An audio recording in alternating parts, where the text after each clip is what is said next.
Ömür elden uçar gider. Ah inat ey nalinamın erduasi mankır şine gülü vezko lete karvan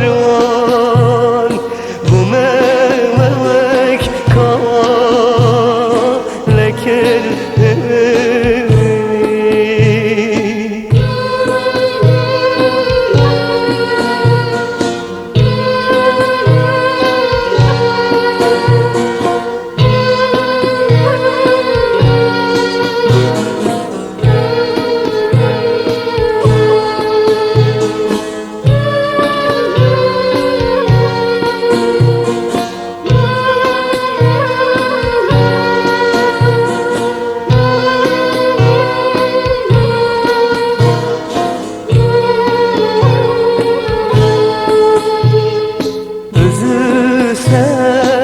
seven öz yanıktır.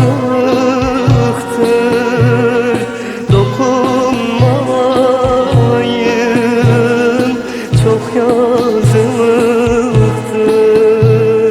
Zaten sonu yalnızlıktır.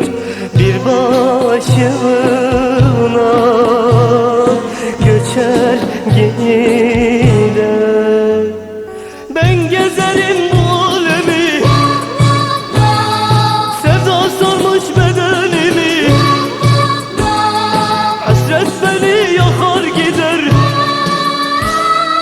Bedenden de can yardadır. Bülbül ölmüş gülzardadır. Yarımım yok gün dardadır. Ömür elden uçar gider. Yarımım yok gün dardadır. Ömür elden uçar gider.